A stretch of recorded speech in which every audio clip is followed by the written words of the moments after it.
Mary Byrne's recording us. Thank you, Mary Byrne. It's good to see everybody on this snowy February Sunday, and so very glad to welcome you, Fiona, to the forum today. I'll do a little introduction, and then the way Fiona and I are going to structure this is kind of a Q&A back and forth. And when I run out of questions, I'll invite others to jump in. So just by way of introduction, Fiona Stewart-Darling is the lead chaplain at the Canary Wharf Multi-Faith Chaplaincy in London, serving the business community in that part of the city. And Fiona isn't just the lead chaplain, she actually founded the chaplaincy back in 2004 after recognizing a need for pastoral care for the growing professional population in Canary Wharf, which, at least according to the chaplaincy's website, is about 120,000 people who work there. The chaplaincy works in partnership with the companies headquartered in Canary Wharf to provide pastoral and spiritual care to both corporate and retail workers in Canary Wharf, as well as support to employers on how faith can inform values and ethics in the workplace. So I think we're going to have a lot of interesting conversation today. Fiona was one of the first women ordained in the Church of England back in 1994. And prior to her ordination, she worked as a scientist, a research scientist for British Gas. And so she actually has a PhD in chemistry, which I've known Fiona for a few years now, and I learned that in looking up your bio. So that's pretty cool. She and her partner, Jenny, who's also a priest, live in Crockenhill outside of London, and Jenny's the vicar of All Souls there. And before that was at Westminster Abbey. So Fiona, we're really glad to be able to welcome you to St. Luke's, and so grateful that you're sharing your wisdom and your time with us today. So thanks for being here. I guess where I'd love for us to start is just to have you tell us a little more about the chaplaincy and maybe what a typical day, if such a thing exists, or a typical week in the life of the chaplaincy looked like, maybe pre-COVID. And I think you're muted. Yep, I was muted. So yeah, definitely pre-COVID. Before we go on, I need to apologise. When we lived in London, we had super fast broadband. Now we live in Kent, we have copper wire broadband, and it has a habit of dropping out. So if I drop out, I do apologise. So the chaplaincy really began as a vision with the estate owner. So Canary Wharf is a private business park, and it was developed by a Canadian company called Olympia in York. And they were Orthodox Jews. And in partnership with the Bishop of London, wanted to bring some kind of spirituality to Canary Wharf. So they advertised, I applied, I got the job. But then it was much more, it's one thing having a vision, it's something very different putting the vision into practice. But one of the things they were very clear on, although I was an Anglican priest, it was really important that I work towards making a multi-faith community in Canary Wharf. It's international. It is very diverse in terms of its ethnicity, culture, etc. So it took a while, but by 2012, I was able to employ a Jewish rabbi who's Orthodox, who has joined me. And in 2013, I employed a Muslim imam. And together we have began to build a multi-faith team. Canary Wharf is complex. We talk about having 125,000 people working there. It's mainly financial services, but not totally. It's begun to change. We have a lot of fintech, small startups in Canary Wharf that are growing into bigger companies.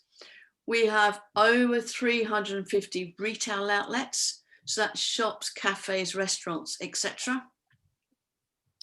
And over the last,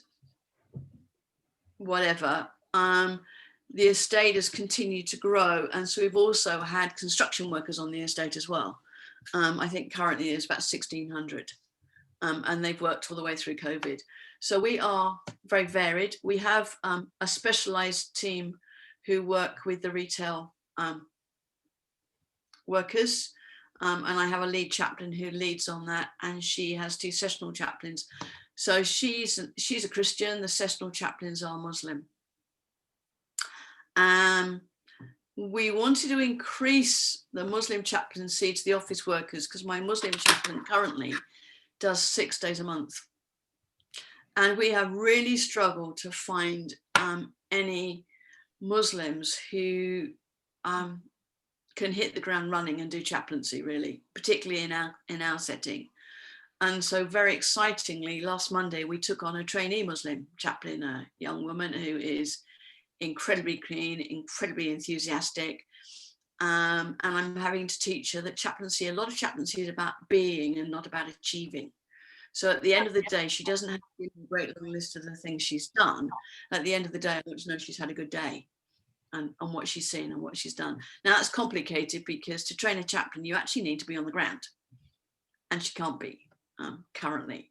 So we're having to fit all the theory into the next 2 months, and then all the practical alongside that. Now that's got all kinds of interesting challenges for us.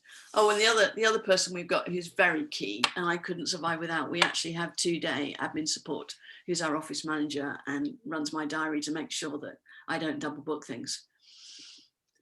So that's us really. And we have a Catholic priest as well, who is very part-time. I think pre-COVID, he was about 2 hours a week. Post-COVID, who knows really? But he is going to contribute to writing one of our podcasts, so that'll be good. A typical day. I don't have a typical day. What I can say is working on a 97-acre estate where we've got all these villages that are vertical.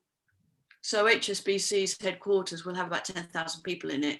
That's actually a good sized village, really, or even a small town. And when you've got all those buildings, whether it's HSBC, Barclays, Citi, Credit Suisse, Morgan Stanley, JP Morgan, Bank of New York Mellon, Bank of America's gone. Who else have we got? State Street, Northern Trust. They've got all their own villages. So it's sort of quite daunting, really. And so my prayer has often been, okay, dear Lord, this is a new day. Where do you want me? What do you want us to do? Where do you want us to go? So it's about being available. It's about wandering around the estate. But it's also about building relationships and networking. And I tend to describe chaplaincy in Canary Wharf a bit like a seance. Actually, it's more like Zoom now, because all the companies have got high security on them. So I can't walk into any company and start walking around the floors. It ain't going to happen. And I guess, it's what it's like in the States as well. And so we had to find ways of building links with the companies and networking in so that we get our services advertised and what we do. So pre-COVID and pre-Zoom, it was about going to anything of networking event I ever got invited to with a bunch of cards in my pocket and handing them out and suggesting people met me for coffee. Some nice people did, some people didn't, but slowly we networked and we built up. And as somebody trusted me in one company, they then passed me on to their equal opposite number in another company and began to get traction that way. The other way we get traction is I co-chair now the Canary Wharf Diversity and Inclusion Forum, which is a really good way of not only bringing the network of D&I managers together, but using it as a platform to get our information back out into companies. I'm going to stop there. I've talked too much so far. No, it's really helpful. That's very interesting. So I guess as a follow-up question, what has COVID looked like for the chaplaincy as you've shifted the way that you deliver pastoral care, and maybe as a follow-up to that, are you seeing trends in terms of what employees need from you as chaplains? Uniquely, as a chaplaincy team, we actually had a major incident plan. And so right at the beginning of March, we enacted our major incident plan, which meant we were looking at what do we need to do. Now, I also have a background in emergency planning, and I've been doing it for a very, very long time. And in 2009, I was part of a multi-agency group looking at what would happen if we had a pandemic in 2009. The pandemics were in Asia, and fortunately they didn't come to Europe. But we did all the planning for that. So I had some idea of what a pandemic could look like in worst case scenarios. So we did a number of things very, very quickly. The first thing we did was record 2 video blogs with myself, my Muslim, my Jewish colleague. And just to say, the first one saying, we are now been thinking about for a very long time, offering video cups of coffee with people. We're now going to trial it. And this is how you get hold of us, and this is what we're going to do. And we'll do Zoom, WhatsApp, Teams, FaceTime, or any platform that anybody wants to use. On the same day, we recorded a second video blog, which we put out in April at the height of the first lockdown here, really, to say we're still around. We also had to come clean and say that we weren't sitting in the same room together, that it was pre-recorded. So that was the 2 things we did to say we are now moving and working differently. The other thing we did is we have a bereavement pack, because we do quite a lot of bereavement work, and we moved that from a physical pack into a soft electronic pack, and we sent that all out to all the companies. And last week I had a conversation to discover that it is being used a tremendous amount. So those are the things we did. Those are the first things we did. We then also went to our steering group and our board and said, this is what we're doing.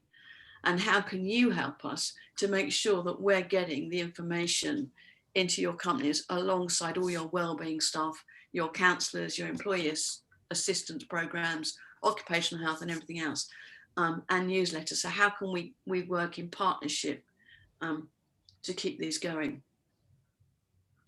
A number of the groups that we've run, we move those online. But we've had a really interesting, so we picked up by about June, most people were Zoomed out. And as you know, the churches were closed in England, actually in the UK, and there was a lot of debate about whether that was the right thing. We've always put out a Thursday email to the Christian community with a prayer, a Bible reading, and a short reflection. And that's always gone alongside our Thursday Eucharist. We were no longer able to have a Thursday Eucharist, but the email went out, and the email has always been, it shouldn't be more than one screen of a computer. So people aren't plowing through it. It's literally 2 or 3 minutes to give people something to reflect on. Very early on, we were asked if we would do a similar thing for Sundays. So one of the things I have learned about major incidents is you also need to work out what you actually can do without exhausting the team earlier on. And so one of the ways that we were able to do a Sunday email was for me to get guest people to write the reflection every week. And we also were very clear that it was going to end when the churches opened. So we weren't creating something that was going to go on forever. And we were very clear at beginning and end, and knowing that we couldn't maintain it. So we did that. And then we began to pick up really seriously in September, October time, that people really were Zoomed out particularly faith communities, because they would be working during the week on Zoom and Teams. And then on Sundays or Fridays or Saturday, whatever it was, their worship was also on Zoom. And one of the problems with Zoom, it's exhausting because you can't read people's body language. It's really hard to know whether people are listening, whether people are engaged. So we decided in November we would start doing a podcast, just 3 to 5 minute podcast on a Monday, thought for the week, because it meant that people could, when they go for their morning walk or morning jog, could listen to it. They could listen to it while they're washing up or whatever happened, but it wasn't involving in them having to look at something. So we're beginning to think around what else can we do apart from just Zoom stuff.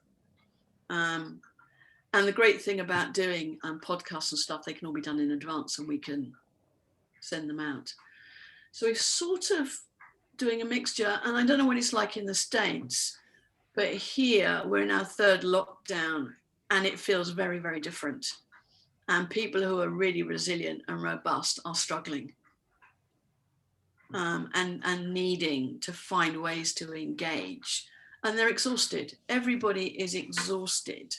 People aren't taking time off because people don't want to use their holiday at home. But actually they really need to turn their screens off for a couple of weeks and go and do something else. Although if it's snowing, it's a bit difficult to do gardening, I guess. But it's just trying to work out how can we care for people, but without overburdening them as well. So that's something that we're really grappling with as a team. The upside to that, of course, is we do panel conversations, which are always quite fun. And the great news about panel conversations, as you've discovered, is you can have anybody you like anywhere in the world because they can join you. So you haven't got to pay airfares for people to come and talk to panels. And that's been a real boom, and being able to do some really important creative stuff. But like you, don't make it longer than an hour. Plenty long enough. Absolutely. So Fiona, you just outlined a lot of what you do with employees, right? Sort of offering space for them to receive pastoral care, to hear some good news and engage with scripture and prayer. Can you say a little more about the work you do with employers, sort of how you interact with the corporations themselves and what they end up needing from or wanting from you as the chaplaincy? Thank you. We couldn't actually do this job without employers, effectively. So one of the things that's always struck me as a priest, I've heard many sermons from the pulpit where the preacher is answering questions that nobody's asking. We've never done that. And you had a great mentor. So this is where I also own up, is that Ryan's previous boss is a good friend of mine who I met when I was a seminarian, and she was my supervisor when I came to the States because I thought it was more interesting doing my long-term field placement in New York rather than in a place called Bradford in England. But I digress. So we created a steering group, which were representatives from many of the companies. And so what the steering group does is tell us what's going on in the companies. And therefore we can engage with the real things that people care about and worry about, either as an employer or their employees. And so that's been really important for us. So we know when there's a redundancy round coming up. We are there to support managers as well as employees. We'll know if there is a massive reorganization going on. But the other thing that's really important is our messaging that we get out. We do that in partnership with employers. So we're getting the right kind of messages out because they help us. And the other thing is they use their communications method for getting our stuff out. So it's really important that we're working with employers. We work also as sort of faith advisors. So things like we will advise on how to deal with Ramadan. Just really simple things like, if you want to do training in Ramadan, best not do it in the afternoon. Do it in the morning when Muslims are fresh. There's flagging in the afternoon when they've not eaten and drunk and whatever. So, how do you sort of do that? And then also the other thing is recognizing that just because people are of the same faith, there could be differences. So, for example, Christianity, the Western Christmas Day and Easter Day is different from the Orthodox Christmas Day and Easter. In Islam, depending on whether you're a Shiite or a Sunni, there are also different dates that are more important than others. So you could have a group of Muslims who say, well, actually, that's rubbish. We don't have that as a holiday. Whereas another group of Muslims say, but actually, it's really important to us. So it's helping employers to understand that we navigate some of this kind of stuff. The other thing is helping employers when they redesign their prayer rooms. There is a myth out there that when companies get new buildings, the first thing they think about is a prayer room, and then they plan the prayer room about it. Actually, that's a myth. What normally happens is the room's designed, they move in, and somebody goes, oops, we forgot the prayer room. So what bit of dead space can't we put an office in we can use as a prayer room? So my answer is, okay, let's just be upfront and honest about that. How do we make it something which is welcoming and warm and have all the other stuff that it needs? And Muslims need ablutions. But how do you put the ablutions in to make sure that it doesn't feel like a Muslim prayer room, but actually feels like a multi-faith prayer room that everybody feels? One company in Canary Wharf redesigned their prayer room. I'm not going to give the company away. It wasn't an American company in this instance. They had done the entrance to the multi-faith prayer room through the Muslim ablution areas.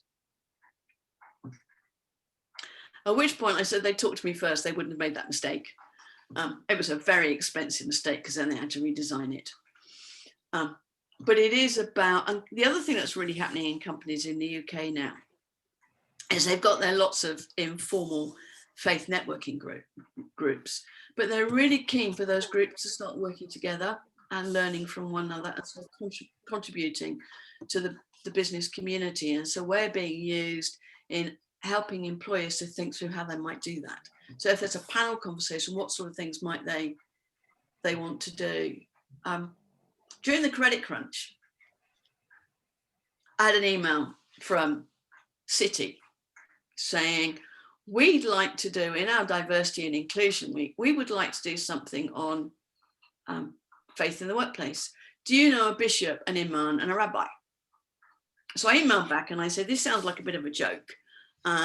However, why do you want to do it? So they emailed me back and they said, well, Goldman Sachs did it. So I emailed them back and said, yeah, but why do you want to do it? And they went, oh. So I said, okay, let's have coffee.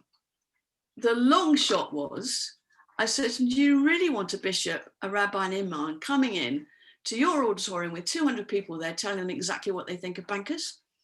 I don't know if you remember, but over here, religious leaders really didn't have a good word for bankers.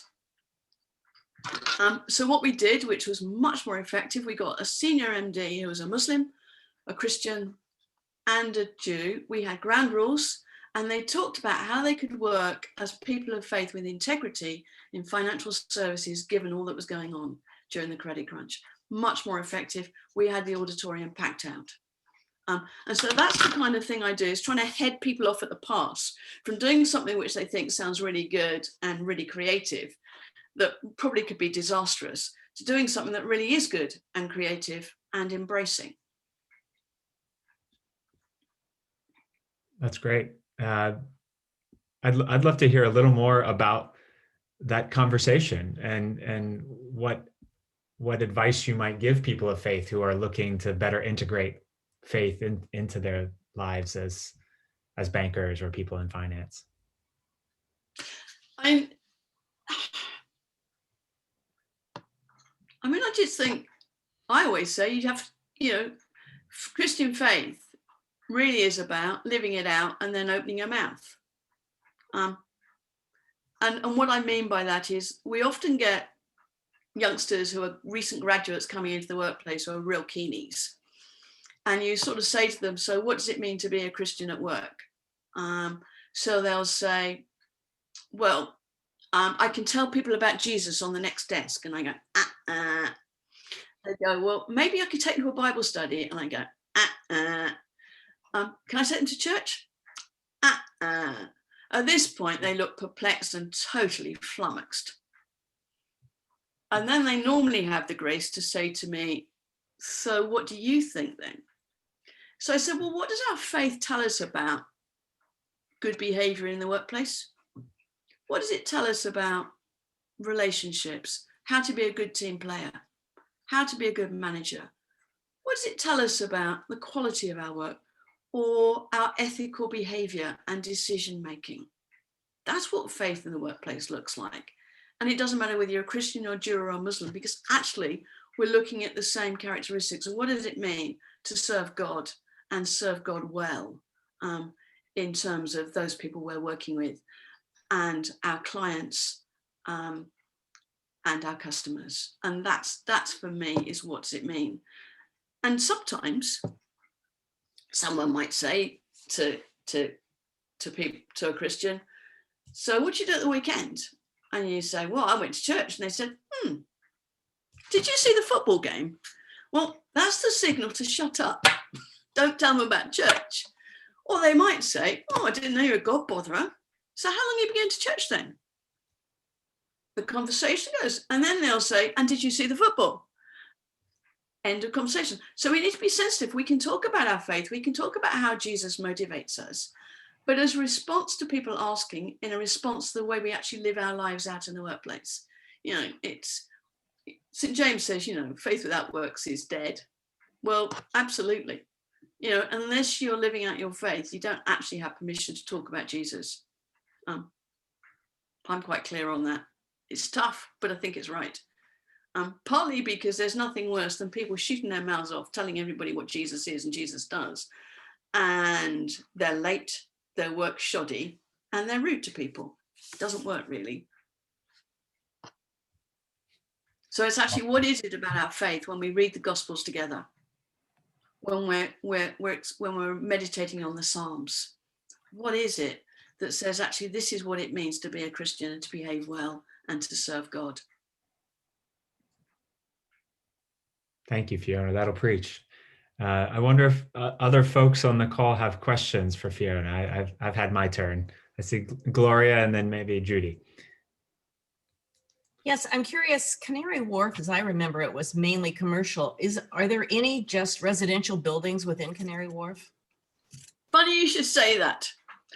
Up until 18 months ago, no. But Canary Wharf is a construction company that actually owned the estate. And they have now diversified. And we have resident blocks going up. We have 2 that are really, really high end. We've got affordable housing, whatever that looks like. Not convinced I could afford it. But they're also putting up the first ever rental blocks where people can actually rent apartments. So for the first time ever, we actually do have residential, and it's on the east end of the estate. And that's also posed a challenge for us, because I think residential chaplaincy is very different. So we're sort of at the moment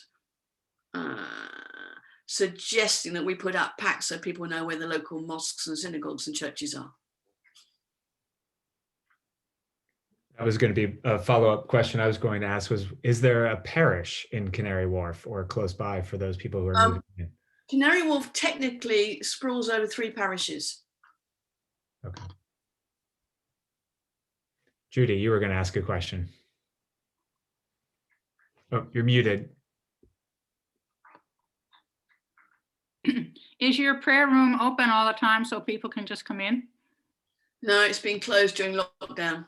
There is a public prayer room that's been closed during lockdown But if people are in their own buildings, then their prayer rooms are open.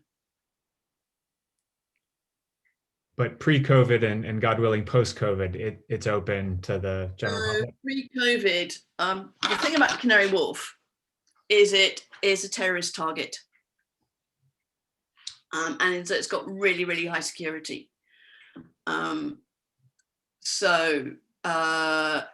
Because the prayer room is fairly off the beaten track, it can only be open for particular faith groups using it. So each faith group will have a number of what we call key holders who will open it up at specific times for the faith groups to use it. Okay. It is the only other way we could hold it open was if we had chaplains in there all the time, and you would need two for health and safety and security. And I don't think that's a good use of chaplaincy time. Thank you. And it's also not our space. I'm very clear, the prayer room is not a chaplaincy space. Great question. I think, Michael, you had a question, and I think I saw Donna's hand. Hi, yes. On your steering committee, is Refinitiv representative? Sorry, is who? Refinitiv, they used to be part of Reuters, but we spun them off. Not yet, but I know Refinitiv, and one of the Refinitiv lawyers has just got an OBE from the Queen. All right, very good. I was wondering because they're headquartered in Canada Square and they just got bought by the London Stock Exchange Group last week, as you probably know. So they're feeling a little stress. They're a little stressed, yes, I know. Yeah, and they moved buildings about year and a half ago. Yeah, over So- Canada Square. They were in the old Reuters building before. That's them. Yeah. The old Reuters building is being redeveloped. Donna, you want to jump in? You're muted too, and then Matt has his hand up.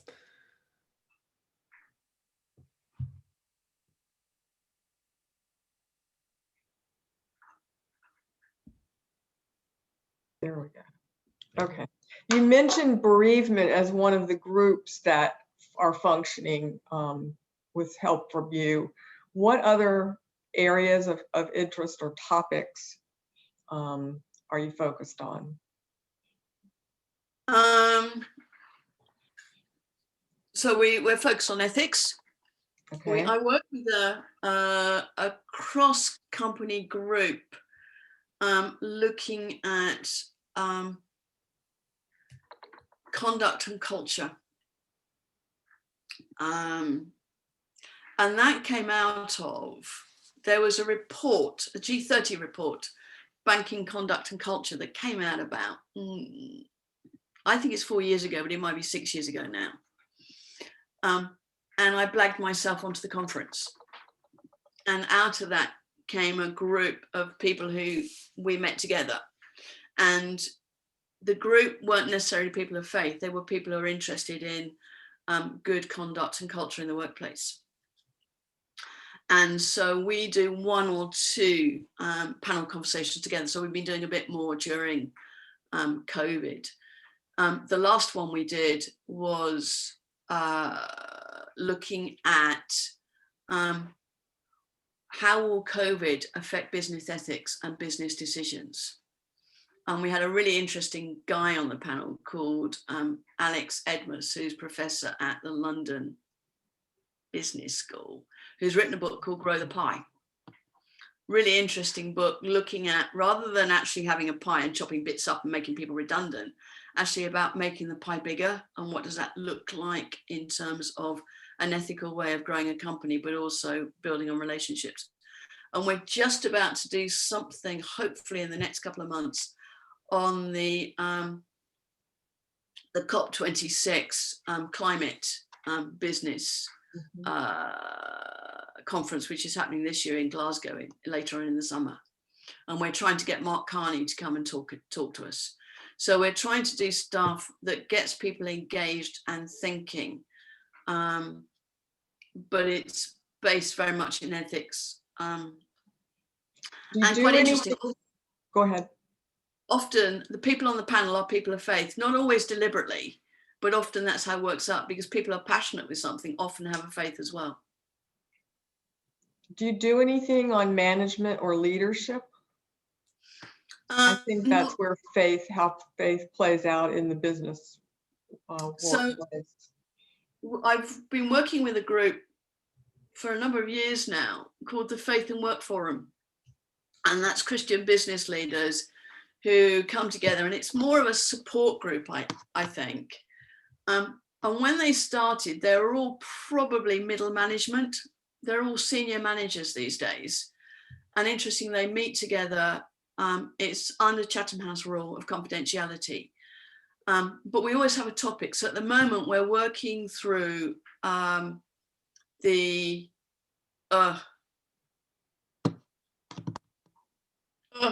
virtues, so charity, etc., faith, etc. And one of them will lead a conversation on a paper that we've had written. But what happens through these conversations is they will bring real life issues that they're struggling with, and they will learn from other, and we can pray together. So I don't do formal management stuff, but we do stuff where we can actually talk about things that really matter to people. We've had stuff like someone trying to cope with somebody really dysfunctional and disruptive in their team. Mhm. We've had someone coping with a member of their team dropping dead in their office. We've had stuff around really difficult decisions about redundancy. Big interesting questions around positive discrimination. The sort of questions, the conversations they can't have anywhere else, but the conversations that business leaders need to have in a safe space. Thank you. Thank you, Fiona. Matt? Yes. Sorry, Fiona, if I missed it earlier, but you took a very holistic view, it sounds like, on other faiths in the Muslim and Jewish communities in particular. Can you give, sorry if I missed it, but can you give a sense of, like, at Canary Wharf in the community, the kind of demographic breakout? Is it predominantly Christian, predominantly Muslim, and is it changing, or how's that trend running? So let me give you this. I work on the stats of the last census, so which was 10 years ago now. And the London census was 12% Muslim, 55% Christian, 2% Jewish, 3% Hindu, 2% Sikh, and the rest was don't really believe in anything. The reality is, yes, the Muslim community is growing, and there are more people in the workplace, and that's partly because Canary Wharf has tried, the companies are trying to recruit locally. Canary Wharf is in Tower Hamlets, which is 50% Muslim. It's next to Newham, which again is 50% Muslim. But also, so that's sort of growing. But the other thing is, although lots of people will say, I don't believe in God, when the chips are down, it's really interesting. So one of the things about chaplaincy is we never, ever, ever start a conversation about God. We wait for people to talk about God if they want to. The longest you normally wait is 5 minutes, 10 max. And then what you discover is, it's not that people don't believe in God. They sort of want to believe there's something out there. But what they want to do is to explore their anxieties and their questions around about God with someone, rather than have someone jump down their throat and tell them what Christians believe, and then that's what they've got to do. So it's actually a lot of people want to explore, or you find people who've had a really bad experience with church or Christians. So it's about being really open. And, we live in a country where, lots of people don't go to church anymore. But actually, there's still a lot of people out there who actually do have some kind of leftover of Christian faith that needs to be nurtured. The other thing I think that's really important, and the reason why we as a team are able to work with the companies, is that we are actually a genuine team where we work together. We're not a group of people loosely held together by the word chaplaincy. And when I employed my Muslim and Jewish colleague, suddenly the company doors opened. We were able to go in, and I didn't have to spend my time saying, this is what Jews believe, this is what Muslims believe, blah, blah, blah. I can now say, this is what I believe as a Christian. Why didn't you talk to my Muslim colleague or my Jewish colleague? The other thing that's important about working together is not dumbing down God.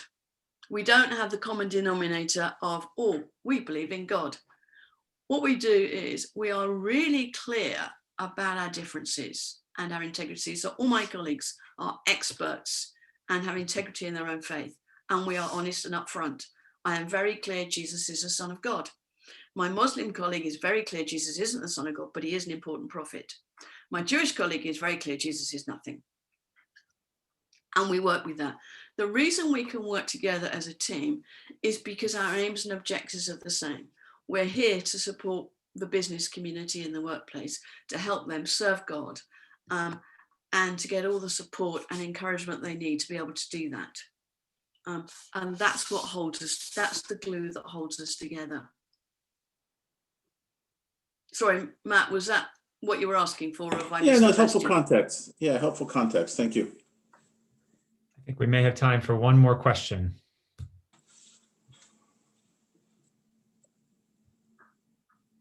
Oh, Bill? Yeah, thank you, Fiona. I really appreciated this. Having heard everything you've said now, could you just go back slightly in the history of when the chaplaincy started, and again, how it came to be? Was it a business decision by the developers to bring this along? I remember when the Docklands Railway in 1994, 5, 6, and you mentioned terrorist target there. It was a target for the IRA. So there's a long history, and I've always heard about and I've only been there, in fact, once. But when did the chaplaincy sort of become part of the community, if you don't mind? 2004, and it came from the developers. And that's partly because one of the interesting things about the Canary Wharf estate, because the guys were Jewish, they wanted to create not just a load of offices, they wanted to create an environment for people to live and work in. So actually, one of the important things was not only having the office block, but the parks, the waterside cafes, and the shops.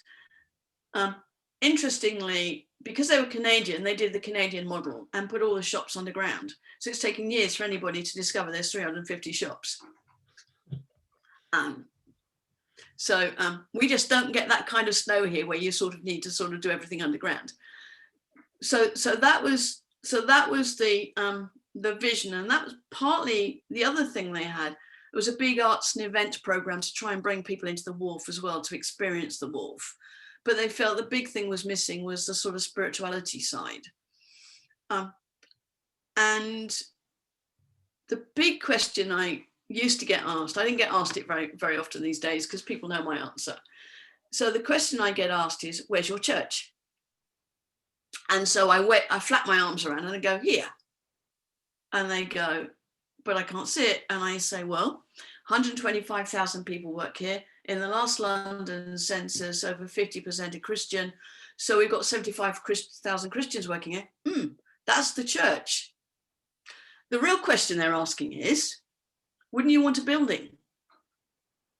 Now, the problem with having a building is you have to be in it. If you have no building, you can be outside it and you can go in to the companies and you can encourage the church to be the church and the body of Christ. So I don't ever want a building. My successor might, but I have resisted having a building. It drives my colleagues nuts because they'd like a little nice chapel that they could sit in, or a multi-faith space. Particularly, we have a very tiny office. And one of the things that every chaplain has is a chaplaincy iPad. It drives them nuts because I go, right, off you go, out you go and do your emails in a coffee shop. Go and be visible. Go and talk to people. Go and talk to the security. Go and walk around the estate. Just get out. So we don't have a building. Don't want one. But I've had to fight. The other thing, the big fight I always have is enough office space, enough desks, because as the team grows, you actually do need to put them somewhere so they can do stuff. So that's sort of the history of where we're going and why it's going.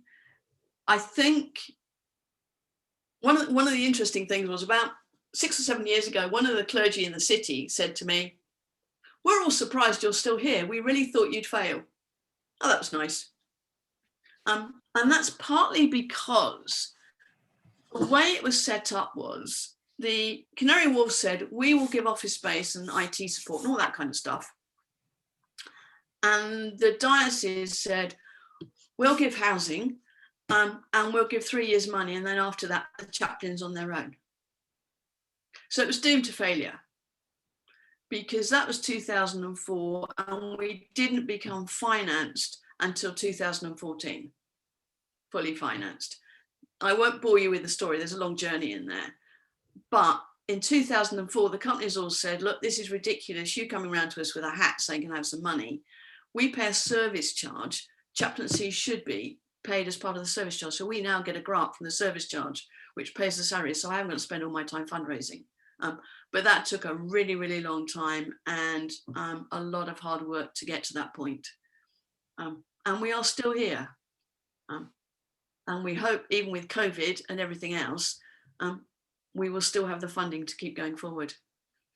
One of the stories I am going to tell you, only because I told Ryan this, earlier I mentioned that during the credit crunch, when the faith leaders were all chucking bricks at bankers,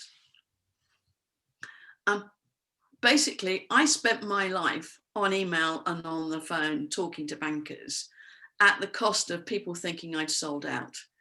I met so many bankers who were really committed Christians and people of other faiths who were desperately working their socks off. I know Lehman Brothers, I know the senior management didn't go home for a fortnight. The problem was I couldn't go into buildings because as soon as I go anywhere near a building, the press would have got, whoa, the Church of England comes as savior.